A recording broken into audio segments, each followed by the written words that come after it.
executive coach and consultant with lots of different businesses. So I'm sure she'll tell you a bit about herself as well. But I'm really excited and looking forward to this session. So I'm just going to start the slides and start the recording and get enjoying it. Thank you. Good morning, everybody. Hi, my name is Anne Orr, and I am so delighted to be here and meet everybody. So we're going to be together for the next hour. So I am conscious that it's really sunny outside, and I really want to just say thank you for really spending the next 60 minutes taking the time to focus on this topic, which is getting career ready. And I already see in the chat that some of you are finishing up your studies this year. So thank you for coming along. I really, really hope that this session helps you as you move through the next journey in your career. So what we want to do today, our mission, is we want you to level up. We want you to get career ready. That's what Future Skills Week is really focusing on. It's focusing on you, the student, and what different tools, topics, sessions are really going to help you understand what your next 12 months or your next couple of years going to look like. So thank you so much for being here. So today I'm going to talk about this really in 3 parts for the next hour. We're going to talk about how career ready are you today. That's going to be the first thing we're going to talk about. And as Julie said, it is an interactive session. So get ready to be answering some questions in the chat box and on the Blackboard. We want to talk about what are your career goals? Are you career ready? And if you are, what are your career goals? And then some top tips to help you along your way. So by the time the session's over, my mission for you is I want you to feel really empowered that even if you haven't really started thinking about your career journey, I want you to feel empowered that you're ready to even take the first step, or if you're ready and you have a good idea, that you actually have a couple of top tips to bring you forward on that journey. So I want you to feel really, really empowered. Okay. Julie's already gone through some housekeeping and introductions. So thank you very much for the lovely introduction. If anyone hasn't typed their name or the course that they're in the chat, please do so. Please just go ahead and do that while I'm just introducing myself. So my name's Anne, and I am on a personal mission. Thanks, Rahul. I'm on a personal mission to really enable and empower students and graduates to contribute when you go into the workplace. Because there is a little bit of a problem, you know, especially for the last year, we've all been on Zoom and we haven't really met anybody. And when you go into the workplace, communication is really important. How you speak up in meetings, how you get your ideas across, how you help solve problems. So that's my mission. I really want to empower you guys. So when you do actually go into your graduate opportunities, that you have these tips and techniques to actually help contribute and be heard and have your voice represented in the problem solving discussions that go on. So boards 1, 2, 3, just to let you know a little bit about what we do. We have software, training and services. We're really about building diversity in the workplace. We focus on boards of directors or clubs or committees. So if anyone's in a club or committee, we would help you improve how your club or committee communicates and has diversity. We help everyone from corporate boards to stakeholders to startups. So a startup person might want to build their first board, and students. Everything we do is aligned to Sustainable Development Goals. So we really focus on Sustainable Development number 5, 12 and 16. So it's all about building inclusion in the decision-making process. So I would just like to say thanks to everybody for showing up today, because even by showing up to this session and different sessions throughout the week, you may not realize it or feel it yet, but actually what you're doing is really, really important, not even for your own career, but for when you go into the workplace to actually build that representation out in the workplace. So well done, and thank you very much. I recently was awarded a fund from the Open Data Project. So again, just about sustainability is all around us, whether it's in the workplace or in the data we use or in the energy that we consume. Sustainability is everywhere.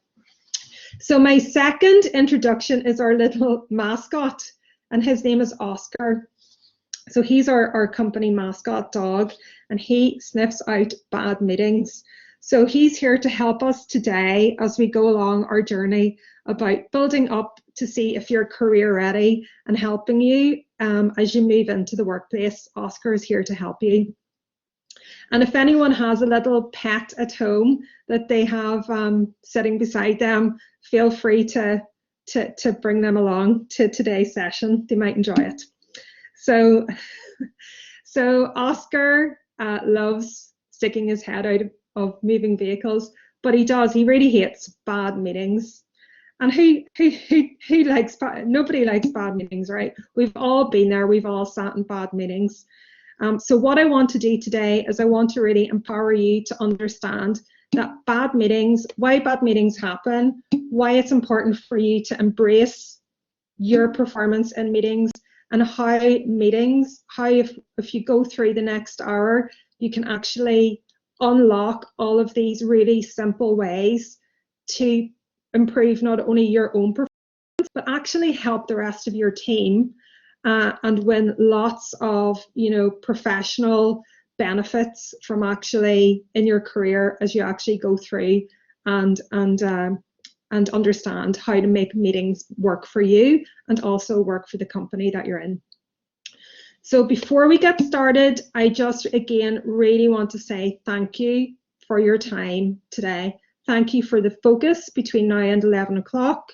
And thank you for your energy, because I do need you to contribute. And I can see a lot of people have found lots of lovely puppy emojis over there. So yeah, keep those coming. I love those. Okay. All right, so question one, how career ready are you today? So what I want you to do is I actually just want you to type into chat your name, only if you feel comfortable, your name and what your ideal job title would be this time next year. If you haven't thought about that, it's okay to say, I don't know. That's really what we just want to kind of unlock this little conversation. So just type in your name and what your ideal job title would be in 12 months' time, if you're ready to graduate. That's fine, Laura. Yeah, if you don't know yet, you don't know. Future of work tells us that we're all going to be changing careers, what is it, like 6 times in our lives? So yeah, so what you're going to be doing next year may not be what you're going to be doing in 10, 20, 30 years, because we're always going to be continuously learning, but it's just to start to unlock this first conversation. Okay, so definitely a lot of people just aren't sure that yet. They haven't thought about it. Okay, so that's fine. That's actually what this session is all about. This session is about getting you to start thinking about it and giving you some top tips on how to move forward in this. And that's exactly what the whole week is focused on as well. So my first question, and we're going to try and use Blackboard for this. So I'm going to assume most people know how to use Blackboard or have access to the text boxes up at the top or the stickers, whatever you want to use for this. So I want you to answer this question. So they're all A, B, or C's. So in your future career, you may not know what your future career job title is, but in your future career, which of these is the most important to you? A, work-life balance, and we've all had a lovely taste of that over lockdown, maybe, if schools are open. B, workplace culture. There's a lot about workplace culture, and it's definitely increasing in priority. So is that the most important thing?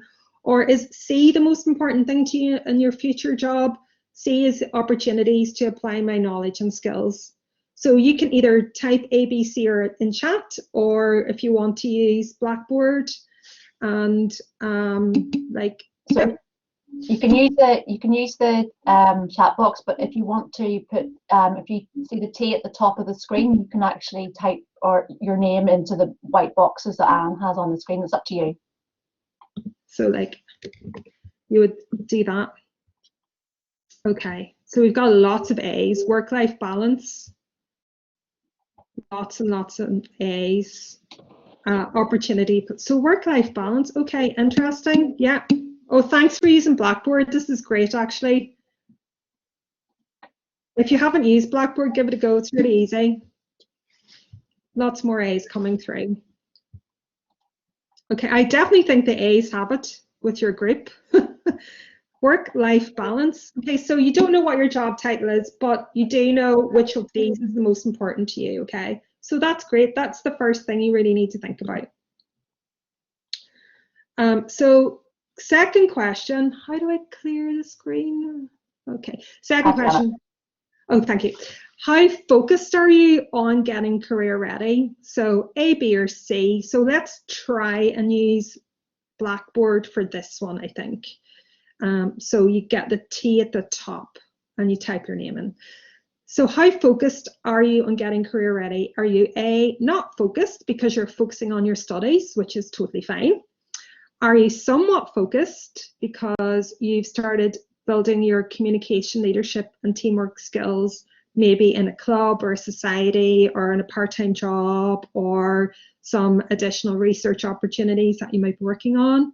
Or are you highly focused, which would look like you're building your network, you're attending events. Now you're attending an event today, so if this is your first event, there's lots more this week, so you're off to a great start.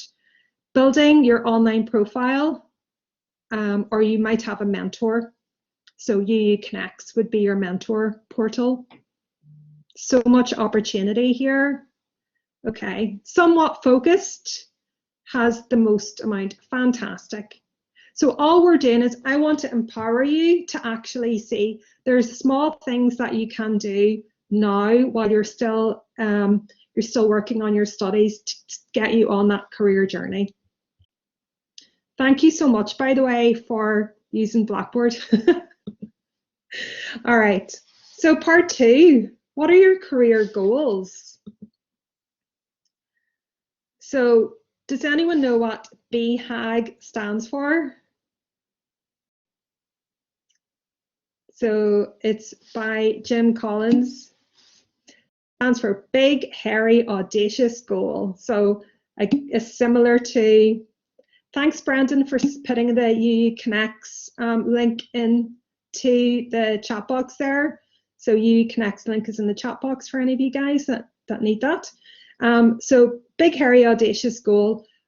You know, other people might say, you know, have you thought about what's your Everest? That's your equivalent. You know, so it's okay to have like, you know, a 90-day plan, or this time next year I want to do this, but we all know that future work tells us we're going to change our careers so much, and definitely this group work-life balance is really important. So what is your big, hairy, audacious goal? Okay, so Elon Musk, he's got one right. He's going to colonize Mars, like put a human colony on Mars. That's personally not mine. That's pretty. Yeah, that's pretty a big, hairy, audacious goal. But for some people, it could be, I want to work 3 days a week, and the other 2 days I want to spend training for a fitness goal, or you know what I mean? So it doesn't have to be as grand as Elon Musk or as expensive. It is whatever is, you know, audacious for you. Could be, you know, being a startup founder. It could be this time 5 years I want to be a lecturer, whatever it is. So you need to put that dream, start building that dream in your mind. Okay, now today we're going to start talking about how you can do that in practical terms in meetings, and why meetings are really key to unlocking this. But before we get there, again in the chat, I really just want people to think about, does anyone have like a crazy, mad, audacious goal? You know, and if you do, would you mind sharing it? Because if you actually put it down on a piece of paper or type it into a chat box or let people know, once you have that intention out there, you'd be really surprised. If you're keeping that into yourself, then it's going to be much harder. But if you start sharing your audacious goal with other people, you might find you can get there a lot faster. So if anyone has an audacious goal, please feel free to share it. Well, Professor of English would be amazing. Wow, Peter, that would be. What if you're scared to? If you're scared to share your goal, you don't have to share your goal. But if you share it, other people, I guarantee, will be able to help you. Amy, going into politics, yeah, you need to speak to. There's some fantastic resources out there specifically to encourage females to get into politics. You don't have to pick a political party, but there's different routes to go that, and they're all Northern Ireland based. So if you connect with me on LinkedIn, Amy, I can definitely signpost you to those. Brendan wants to write a novel. I love it. Elizabeth is going to be a researcher. John's going to start a freelance business. Okay, you've got a UU business, loads of connections on UU to help you with your startups. Katie, you want to move to London? For work makes me anxious because moving to London for work makes me anxious because I live in the countryside. Okay, so yeah, you've got two challenges. You either need to find a job that's not in London or figure out how to live in London where there's a really amazing park beside you or something like that. Raul's going to do leadership in Google. Love it, Raul. No problem to you. You've got that nailed down. Right. Thank you so much. I hope that actually helped. I don't know if some of it was that your first time sharing your audacious goal. Right. So there's so many ways to help to get you started with those.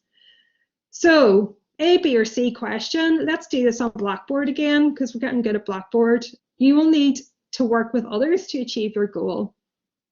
Okay, except for maybe, well, even if you're writing a novel, you'll still have to work with people.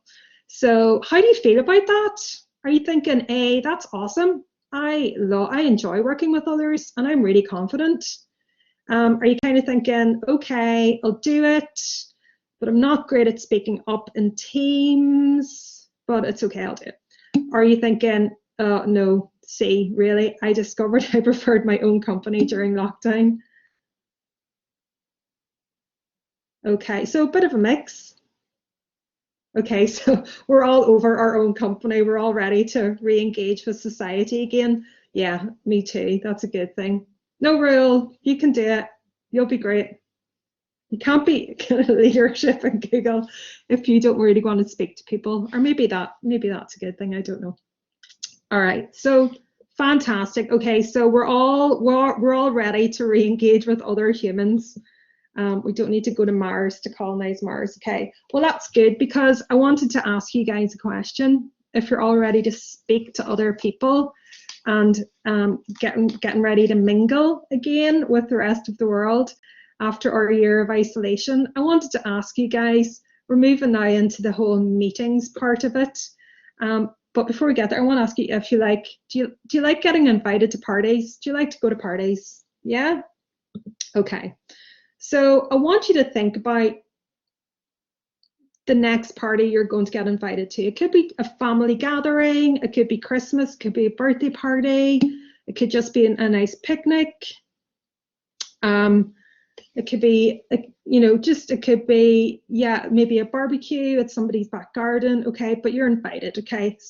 Somebody's organized an event and they've invited you to come along to their event, okay? So hopefully you're getting excited about this party that you're invited to, and hopefully you RSVP and let this person know that you're going to come to the party, okay? Because they need to know who's going to show up, okay? Now I want you to think about, are you the type of person that arrives early to somebody's party? Do you arrive on time or do you arrive late? Are you somebody that brings something along to the party, or do you just kind of show up? When you go to the party, do you prefer just to kind of pop in and leave, Or are you okay when you're meeting new people, when you're doing the small talk, having conversations, getting to know a little bit about other people? And also at the end, do you send a little thank you message after the party? What do you say to them? Do you thank them for going to all the effort? What do you say to them? Okay, so that was kind of weird, right? I was like, why is she talking about parties? Well, if I'm having a meeting, I've gone to a lot of effort to set up that meeting. And if I invite you to that meeting, then there's some things, and there's like work that you need to do before the meeting, during the meeting, and after the meeting. So when you are preparing for a meeting or like a group project in university, or a phone call with your mentor, your supervisor, or your lecturer, how much time do you actually put into that? Is it like A, B, or C? Do this on Blackboard as well. Do you just show up? Do you spend 30 minutes maybe reading the meeting information and checking up, making sure if you've got anything that you need to get done for that? Or is it like maybe a 1 or 2 hours you would allocate to that, where you're reading all the papers, speaking to other people in advance, preparing your notes, and figuring out what your key questions are? Okay, yeah. I'm happy that some people, or most people, either do B or C. Now, there will be times where if it's last minute, you just show up and you don't know what's happening, but those should be really rare occasions. So this is fantastic that everyone is really putting at least some effort into preparing for meetings. So if we're talking about your career, you'll be spending a lot of time in meetings. Okay, and that's what I want to focus on for the next part of this workshop. Now, meetings are really important, and I think even throughout lockdown, we've discovered that how meetings run, they've moved from being in person to online. It's still required people to show up and actually discuss things. So I don't see meetings themselves disappearing anytime in the future. So meetings are really, really important.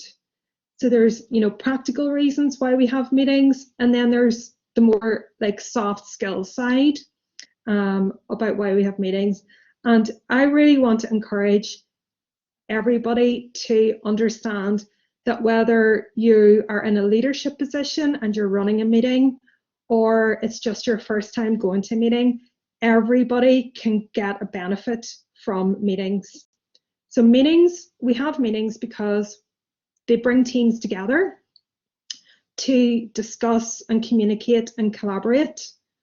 They are really important in terms of, people feeling included or inclusivity in the workplace, in terms of, mental health and overall wellness, in terms of how people are engaging and communicating with others and understanding what's going on around them, so they don't feel lost or isolated.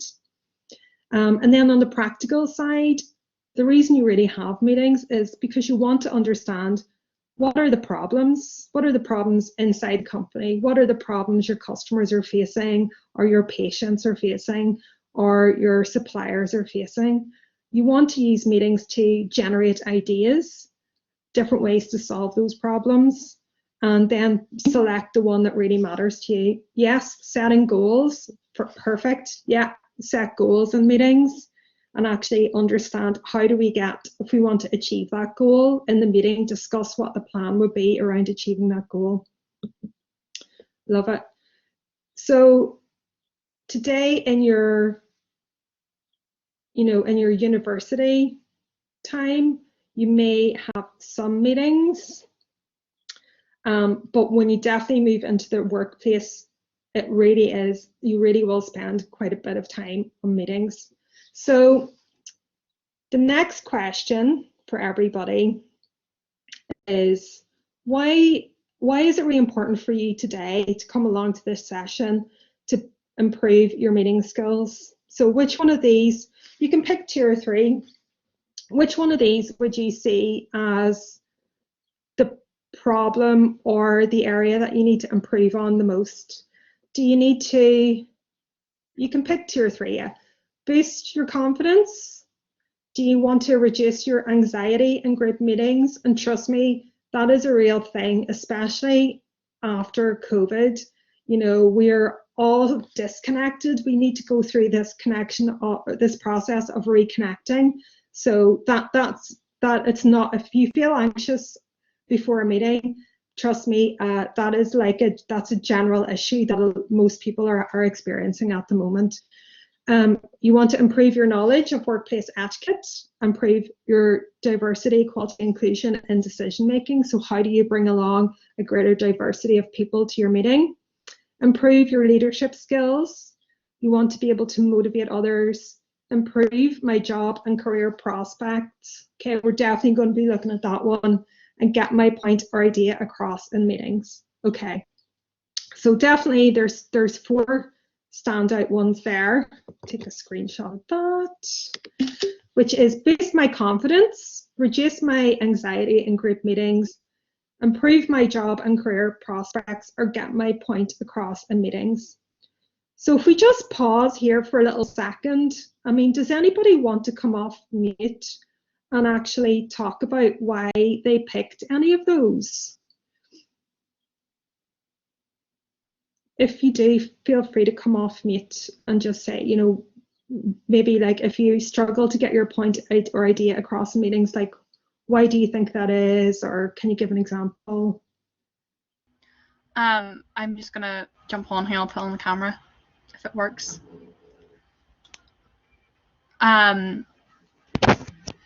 Yeah, I would say for like getting my point across, I think sometimes it comes with experience maybe. I'm on placement at the minute, and I feel as though I'm able to do that a lot better.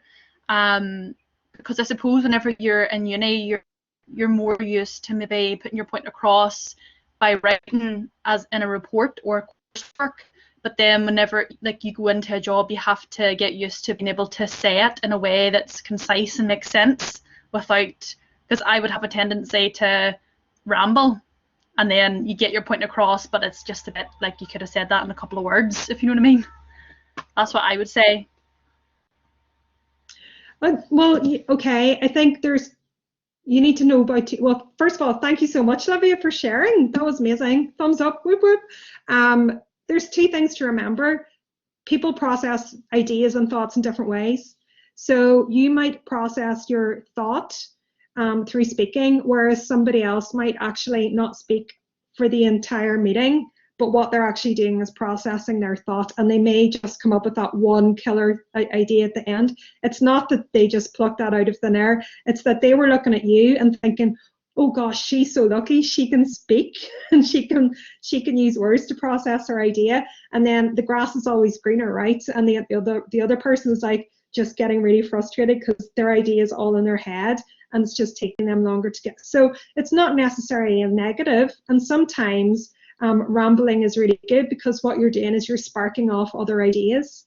I think it is a confidence thing. I think you're just maybe self-conscious that that maybe you feel that you shouldn't have a lot of time to be heard in meetings. That's the exact problem that I'm trying to solve here, Olivia. It's like, yes, you have the right to process your ideas in meetings, and actually by you sharing your thoughts, you're going to be helping other people spark ideas as well.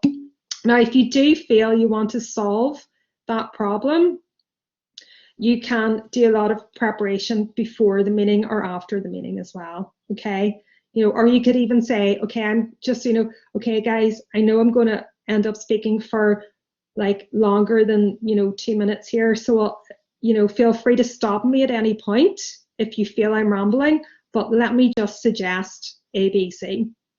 Okay, so you could put that little disclaimer in before you talk if you do feel really self-conscious, and you might find nobody stops you because you've got some really great ideas. So thank you very much. Peter has his hand up. I'm just wondering if he wants to contribute as well. Hi, Peter. Hello. Just a second.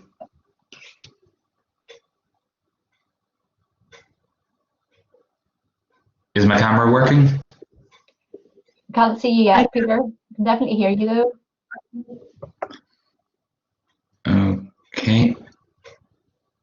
There, got it. Yeah. Just wanted to say my reason for clicking the box improve my job and career prospects is because I'm looking mainly for an academic occupation. So as a result, I've been entirely fixated on going into postgrad and haven't really thought a lot about actual job and career prospects. But I know that if I go into a postgrad course, I'm going to have to probably get a part-time job. I'm going to have to get something on the side to support myself financially. And the kind of career I'm looking for is more a long-term thing. So it's going to take planning, it's going to take progress, and it's going to, well, take a good few years if I want to become anything like a lecturer. Okay, so let me ask you a couple of questions. If you've got your dream job, you're a lecturer, okay, are you going to be sitting in meetings? Are you going to be solving problems? Are you going to be writing research papers? Are you going to be interviewing people? Are you going to be conducting research? What do you think? Yeah, all those things. There's year tutors, there's meetings with course reps, there's interaction with colleagues, there's publications. Sometimes lecturers and students end up working together on publications. There was a literary publication by the university called The Paperclip for students who wanted to try their hand at writing and publishing, and that was done with the support of lecturers and some postgrad students. So yeah, there's a lot of interaction with colleagues and students, and a lot of meetings about how the course is going. What's the feedback like? What needs to be improved? What maybe needs to even be taken off the syllabus altogether? Okay, so for you, Peter, I would say two things or three things. I would say everything I'm covering today is generic, so it can be applied whether your job is an academic job or a corporate job or a voluntary sector job. It's all about, basically, it's not really about the place that you work in. It's about building your own confidence that you have those little skills, tips and techniques in meetings to just make you raise your awareness around, is this a good meeting? Or is this meeting going well, or is this meeting not going well? Am I actually achieving my goals when I'm sitting in this meeting? Is this meeting a good use of my time? Okay, and how do I help the business, and how do I help myself to do that? I would say two things. I would say I'm doing another session in the afternoon to go in a little more detail on those areas. But I would also say that there's quite a few of the people speaking this week have one-to-one mentor sessions. I know I've definitely got some slots available. If you want to figure out how to apply future skills to building your academic career, I would definitely say for you and for other people on the call, you might want to just book into some of those one-to-one sessions just to connect the dots, because I think you've already got it there. You just need that mentor to kind of to help you in the last stage to just connect all of those dots. Okay, so thank you for your question. Okay, now I'm looking at the time and it's 10:37, so I am going to continue on with the presentation here.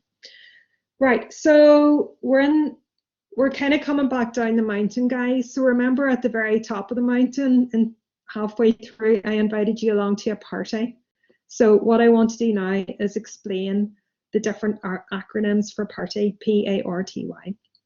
So kind of to help Peter answer your question is whether you're in a part-time job or you're actually developing your academic career or your climate change career, whatever it is, when you're going along to meetings, the number one most important thing that you can do to help advance your own career opportunities and actually perform better in the meeting and have a better experience in the meeting is be prepared. Okay, so you really want to think about the meeting as more than just the meeting itself, more than a single event. Okay, you want to think about there's stuff before the meeting. So people normally think, oh, well, that's just the agenda. Okay, you will be so shocked when you guys go to work and find either one, people don't bother sending agendas. Their agendas are like 15 items long and they think they're going to go through every single agenda item in the meeting, and all they do is just rush through like a checklist. So that's a really bad meeting. A really good agenda is two or three items on the agenda, the most important things that you need to talk about that day, urgent or important, and just really focus, because you can't solve, you know, every single problem on your to-do list in one meeting. You really want to break those down, chunk those down, focus on one thing, and come away, give people an opportunity to prepare to solve like those specific problems, focus on discussing those problems or setting goals or whatever it is that you want to do, or just picking, you know, if it's just the introduction to your dissertation, just focus on that one piece. You can't get through your entire dissertation in one meeting. Just focus on those like small achievable goals, and really do that. And if somebody doesn't invite you to a meeting and hasn't sent through the agenda, can you please just ask them what they want to talk about? I guarantee you they won't be offended at all. They'll actually thank you, because they don't want to waste their time or your time either. And that's also a fantastic way for you to demonstrate that you understand how meetings work and how good meetings work. So it's okay to ask people, you know, what do you want to talk about today? What do you want to focus on? I just want to be prepared for the meeting, want to make sure I have all my stuff ready so that we get really productive, we spend a really productive hour together or 30 minutes together. Okay, so that might be something that you could do, Peter, because it does sound like you've got like a lot of different meetings potentially happening there. All right, during the meeting, the traditional thing was all just about minutes, but minutes are almost and not required anymore, because it's either recorded on Zoom or Otter AI. Minutes are super important, don't get me wrong, but what we want to do in meetings is spend our time being really productive as opposed to being administrative. So there's lots of digital tools out there that can help you with that. And then my number one thing that everyone really should do is, to remember you went to the party and you were thinking, gosh, did I ever thank that person for inviting me along? Because they went to a lot of effort to put that party together. Just like today's workshop, this was a lot of effort by the University of Ulster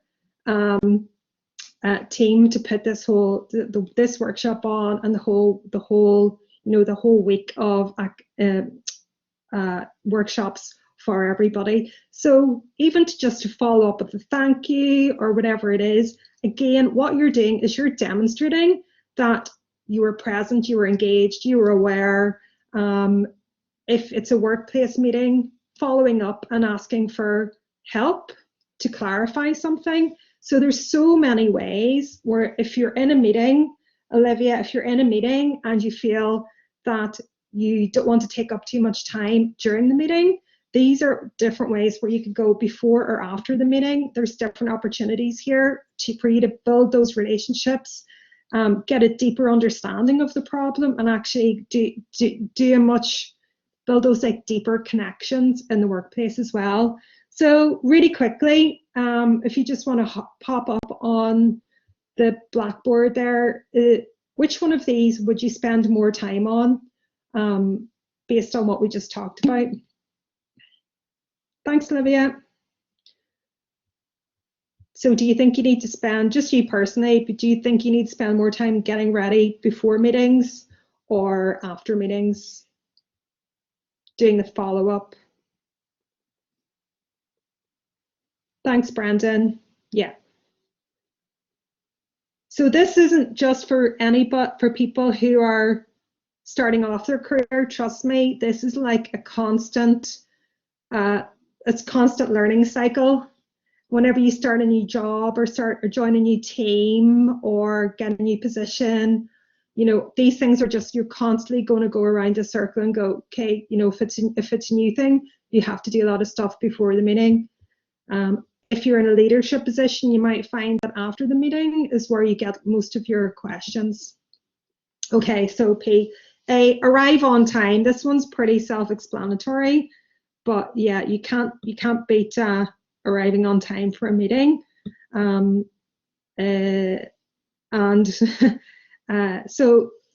in terms of arriving on time, yeah, everyone pretty much arrived on time today, so thank you very much.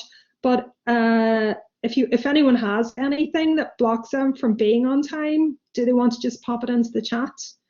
Or if anyone's got any top tips actually on tips or tricks that they use to keep themselves on time for meetings. So personally for me, if I've got a really important meeting, I'll block out like the 15 minutes before the meeting just to figure out how to log on and get ready.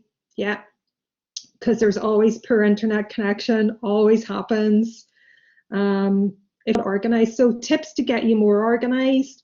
One guy said there's a way to set up, if you've got it in your calendar, it can actually, you know, your calendar pop-up reminder, your calendar will pop up a reminder, but there's also a way to connect that where it actually sends you an email as well. So if you're not in your calendar, but you're in your email, it'll send you an email.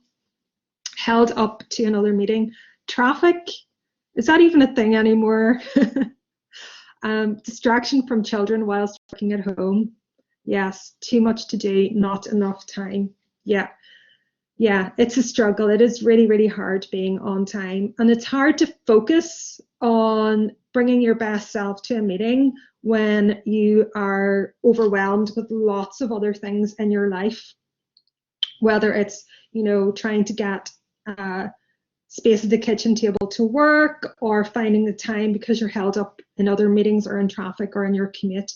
So this is why I really highly recommend that if you're going to go along to the meeting, you really need to understand, is this a good meeting? You know, what's your goal, what's your objective in that meeting, and what obstacles do you need to overcome to get the best out of the meeting? That's what I'm going to be talking about this afternoon, if anyone's around.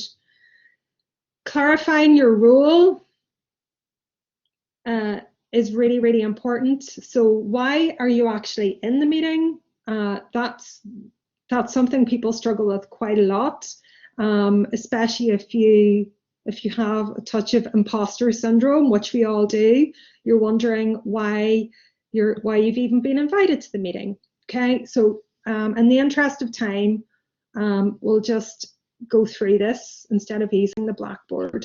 But there's 3 kind of rules that you could adopt. Okay, so if it's just a new team or you're just invited along, it's okay to observe for the purposes of listening and learning. Okay, if that's your role and that's why you're there, you just want to go and learn.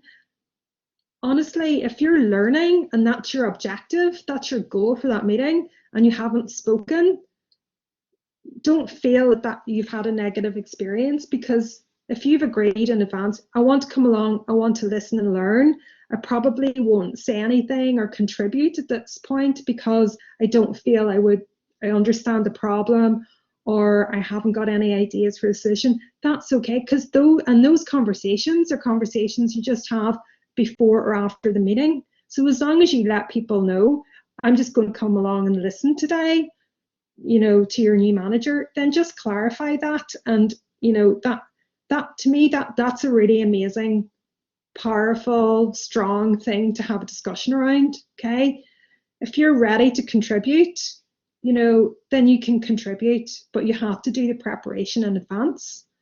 And if you're going to be leading the meeting, you definitely do need to have a look and see, is everybody in the room contributing? Am I including? Am I being inclusive? Or, you know, are one or two people just taking up all of the airtime? And if somebody is still just listening and learning, then, you know, just clarify that with them as well. So there's a lot of soft skills that go along with understanding what your role is, and then if it's your meeting, actually understanding, are people engaging in a way that they feel comfortable in the meeting, because you'll have goals that you want to get out of it. And then T is own your tasks. So if you are assigned an action item or a task, please feel free to use that time after the meeting to clarify exactly what that task is. And again, to me, that is a sign of strength. If you are asked to do something in meeting, and you know, we've all stuck our hand and said yes, but we don't actually understand what we're meant to be doing, because we really want to grab the opportunity. It's okay to actually grab an opportunity, but then demonstrate that you are keen to do this job to the best of your ability, and that will take time after the meeting just to clarify what the job is, like what exactly it is, when do you need it done by, you know, what does success look like to you. So you need to clarify those things, because if you don't clarify exactly what the task is, like the deadline and what the expectation is around it, then no matter what you give in, how will you know that it's good enough? So you really do need to clarify the tasks after the meeting. And then why is my favorite, because why is about being yourself. So do you remember a little bit ago we said, you know, why am I even at this meeting? Why have I been selected for this work placement? Why is anyone even listening to my ideas? Well, as Oscar the dog, who's named after Oscar Wilde, says, it's so important to be yourself. That is why you were selected. That's why somebody hired you. That's why somebody picked you for the team. You have to be yourself. Everyone else is already taken. So the top tips to getting career ready, here we go. I think there's 5 here already. Number 1, you got to contact the career services. There's accreditation programs. I believe if you take 4 sessions for University of Ulster, you're going to get like an EDGE certificate. So if you're not connected with career services, why not? This is like an amazing opportunity. Everyone should really be on LinkedIn at this point, building up your professional profile. It is the most important thing. It's how you're either going to, if you don't know what your job is next year or in 5 years, it's how you're going to figure out the types of people you want to work with, building those connections. Thank you.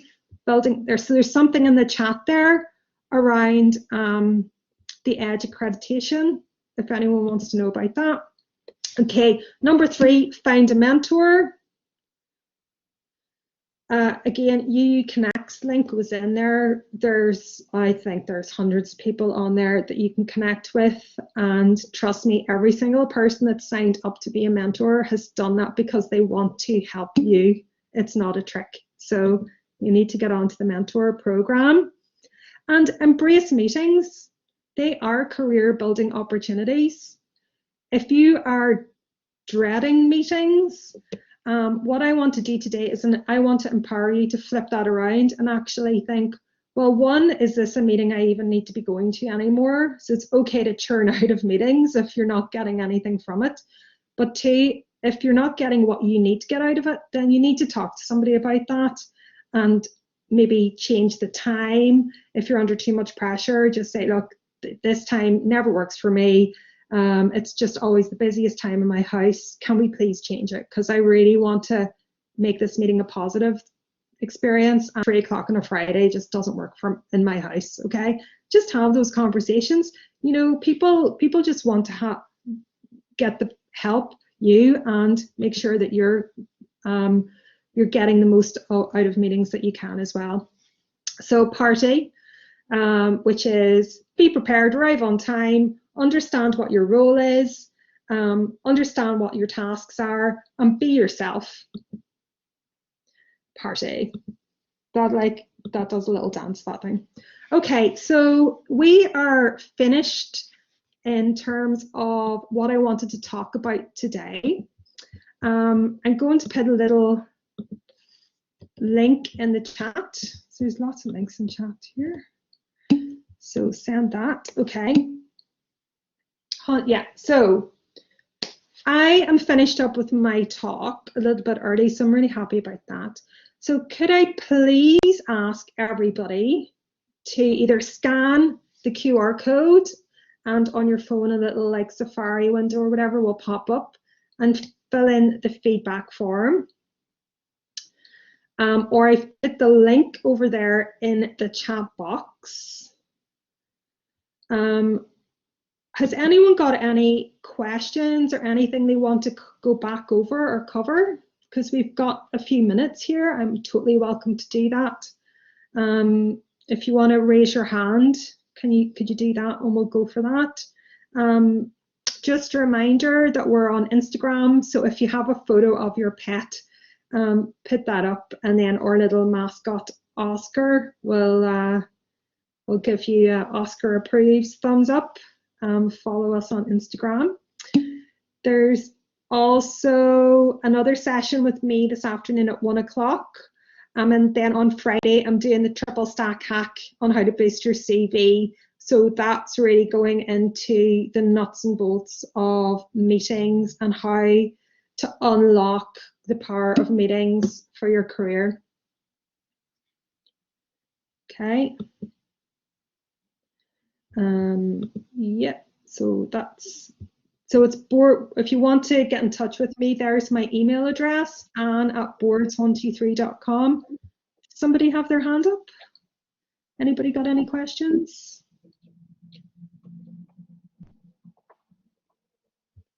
Anybody? I'm just going to pop a link in here for Anne's session for 1 o'clock today. I don't know if anybody can make it, but there's another session, she says, at 1 o'clock. So that's the link to it now for you to go and register for that. And if you don't mind, Anne, I'm going to just promote the other sessions that we've got running at other parts of the week. So just remind you about the coaching that Anne has offered. I put the link in there, but I'll put it back in. If you go to Access Advice, you can get one-to-one coaching with Anne. We're also really excited about the Northern Ireland Senior Women's Football team speaking tomorrow afternoon. And it's such a privilege to be able to speak to them about the fact that they have achieved something incredible, never done before, and they've overcome so many different hurdles and obstacles that have been in their way for years to reach the Euros next summer. So they're going to talk about their resilience and their motivation and attitude. We also have another session from Katie Matthews on Friday morning, Perceptive Peers, about how to help your friends who you might recognise are struggling with their mental health. And then we're really excited to have what I think he calls himself a mentalist, or David Mead. It's an American term, I know, but really interactive and exciting session with him on Friday as our closing session for Friday. So lots of things going on. Please check out the website for all the different events and obviously the follow-up wraparound support that we have available. And I also want to take the opportunity to thank Anne for her really interactive and interesting session today. I think it's been really useful just to kind of get, I really like the practical tips, even for myself with a relatively established career. Don't like to admit how long it is, but the practical tips around how you can approach interacting with others in any different ways. And you know, we're here for another few minutes. Do you want to ask any more questions? Thank you.